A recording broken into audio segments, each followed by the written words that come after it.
धर्म हा सगळ्यांच्या भल्या करता असतो. धर्म हा एका जातीचा नाही, एका विशिष्ट लोकांचा नाही आहे. धर्म हा माणसाला जगवण्याकरता आहे. माणसाची कीव करत नसेल तो धर्म धर्म नाही आहे. ज्ञानोबाराय म्हणतात सभेमध्ये उभे राहून, माझे तात सांगायचे करुणा हा धर्माचा आत्मा आहे. माऊलींचे शब्द. धर्म हा सगळ्यांच्या भल्या करता असतो. धर्म माणसाच्या जगण्याची प्रेरणा आहे. आणि हा धर्म धारयती इति धर्म, हा सगळ्यांनी धारण करून ठेवावा असा धर्म. त्या धर्माचं पारायण, त्या धर्माचं पालन माझ्या आई वडिलांनी जीवनभर केलं. धर्माच्या मुख्य केंद्रस्थानी असणाऱ्या धर्मसभेनं सांगितलं की तुम्ही देहांत प्रायचित्त करा. तर माझ्या आई वडिलांनी देहांत प्रायचित्त केलं. आता आम्हाला या समाजामध्ये जगणं मुश्किल झालेलं आहे. तुम्ही आमचा स्वीकार करत नसाल तर आम्ही कोणत्या धर्माकडे तोंड करून उभं राहावं.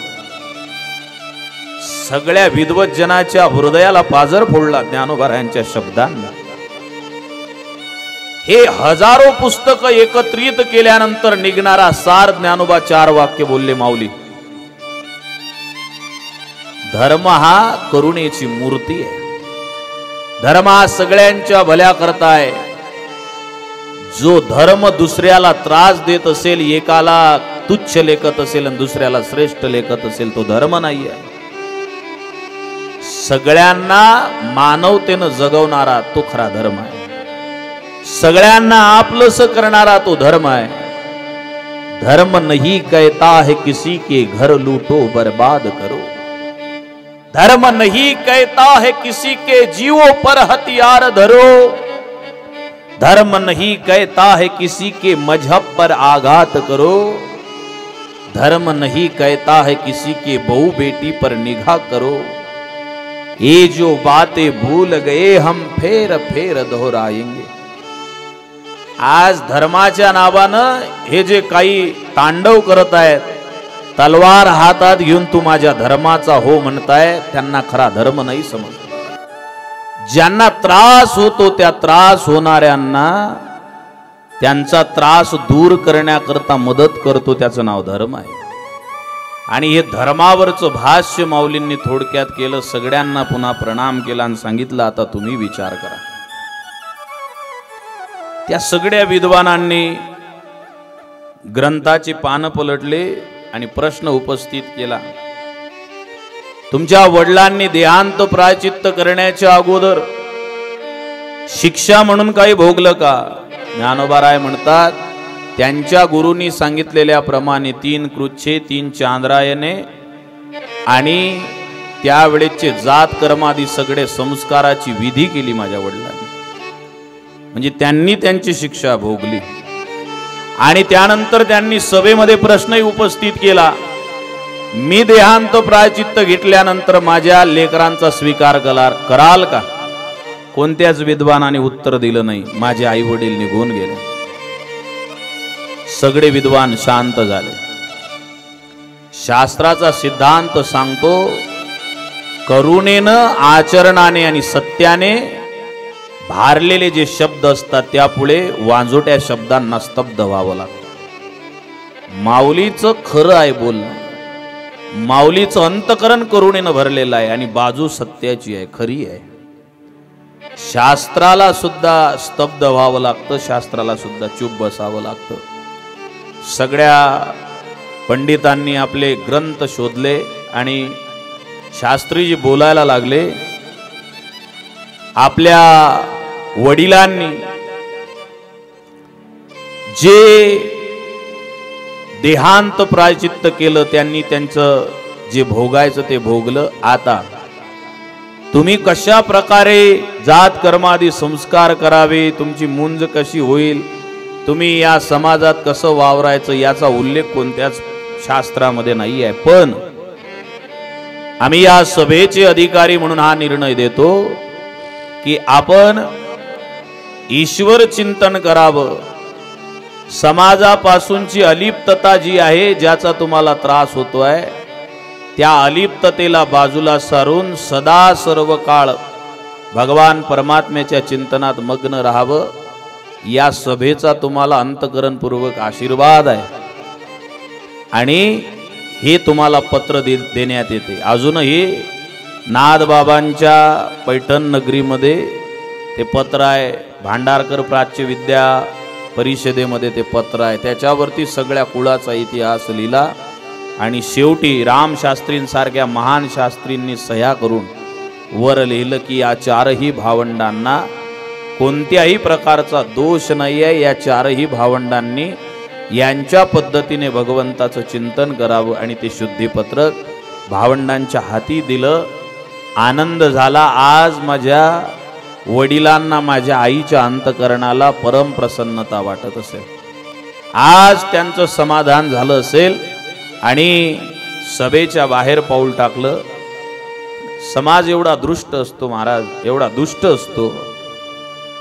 शास्त्रींनी सांगो, पंचायतीने सांगो, धर्मपीठाने सांगो, काही समाज कंटक जन्माला आलेले असतात, ते कोणत्याही परिस्थितीमध्ये समजून घेत नाही। पहिलं पाऊल टाकल्याबरोबर, सभेच्या बाहेर आल्याबरोबर काही घोळका गोळा झाला आणि माऊली ज्ञानोबारायांशी बोलायला लागला। आता तुम्हाला ज्या धर्मसभेने सांगितलंय की तुम्ही ईश चिंतन करावं, हे करावं, ते करावं, ते आम्हाला मान्य नाही। माऊलींनी दुर्लक्ष केलं। पुन्हा कोणीतरी येऊन बोलतो, माऊलींनी पुन्हा दुर्लक्ष केलं। या ज्ञानेश्वर माऊलींच्या मनाला पुन्हा टोचावं, त्यांना वाईट वाटावं, त्यांना त्रास व्हावं म्हणून सगळेजण परोपरीनं प्रयत्न करायला लागले आणि माऊली महावैष्णव ज्ञानोबारायांना त्रास द्यायला लागले। पण अशा वेळेमध्ये ज्यांच्या घरी 4 दिवस मुक्काम केला होता त्या आजोबांनी माऊलीच्या शक्तीला जाणलं होतं। नामदेव महाराजांनी याचा उल्लेख केला। त्यांच्या घरी धर्मसभा भरायच्या 4 दिवसातला जो कालावधी होता त्यातल्या 1 दिवस त्यांच्या पितरांना जीव घालायचं होतं आणि पितरांना बोलावण्याची सगळी विधी चालू होती। पंडितजीला बोलवायला गेले। पंडितजींनी सांगितलं की तुमच्या घरामध्ये ते लेकरं आहेत, मी तुमच्या घरी पूजा करायला येणार नाही। कोणी सांगितलं माझी तब्येत बरोबर नाही, मी येणार नाही। शेवटी हतबल झाले आणि आता कसं हे कर्म करावं, सगळं पितरांना जीव घालावं म्हणून रागामध्ये होते। आणि तेवढ्यात ज्ञानोबारायांनी आवाज दिला ज्ञानाने, आजोबा काय म्हणतो? दरडावून बोलले। तेव्हा ज्ञानोबारायांनी सांगितलं की दरवाजा उघडा, तुमचे सगळे पित्र दरवाजाच्या बाहेर उभे आहेत। आश्चर्यचकित झाले। दरवाजा उघडला, पाहतात तर काय, खरोखर सगळे पित्र उभे आहेत आणि माऊलींनी सांगितलं यांना आतमध्ये न्या आणि जीव घाला। पंडिताशिवाय पित्र बोलावणारा छोटासा ज्ञाना हा छोटासा मुलगा नाही आहे, साक्षात भगवंताचा अवतार आहे, हे त्यांनी त्यावेळी जाणलं।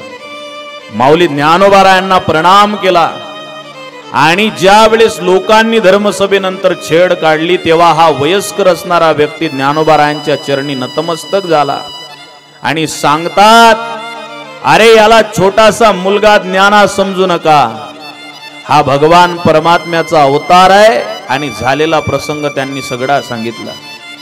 पुन्हा गोष्ट तिथं झाली, माणसं मान्य करत नाहीत। साधूंनी आपले जीवन संपवलं तरी समाजकंटक काही अजून आहेत, त्यांना साधू संत मान्य झाले नाही। अजूनही काही अर्धवट हळकुंडावाले आम्हाला भेटतात। खरंच चमत्कार झाले काय? तुम्ही महाराज लोक पाहायला होते का? ज्याच्या दृष्टीमध्ये असत्यता आहे त्याला नाही पटत। सांगितलं बाबा यांनी पित्र बोलावले ज्ञानोबांनी, तरी सुद्धा लोकांनी मान्य केलं नाही। अशा वेळेला साधूच्या अंतकरणाचा एक भाव असतो।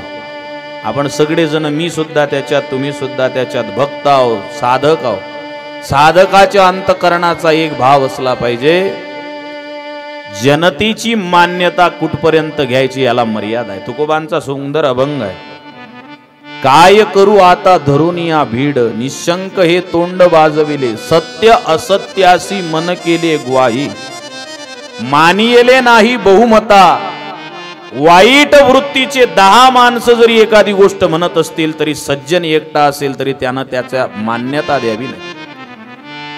सत्य असत्यासी मन केले ग्वाही, सत्य आणि असत्य तत्व पारखून बघितलं पाहिजे. समाजामध्ये सत्कर्म करणाऱ्याला 10 जण जरी वाईट वृत्तीचे वाईट म्हणत असतील तरी त्याचं सत्कर्म व्यर्थ जात नाही. माऊलींनी एवढा चमत्कार केल्यानंतर सुद्धा 2-4 लोक समोर आले आणि सांगतात, हा कसला साधू, हे कार्ट आहे कार्ट, याच्या चमत्कारावर विश्वास ठेवू नका आणि याचा मोठेपणा आम्हाला सांगू नका. साधू संतांना सुद्धा सुटलं नाही. आपल्या जीवनात या कथेतलं चरित्रातलं एक तत्व लक्षात ठेवा. विश्वास किसी कार्य का तूने है उठाया, बढ़ जा अकेला हिम्मत से छोड़ के माया.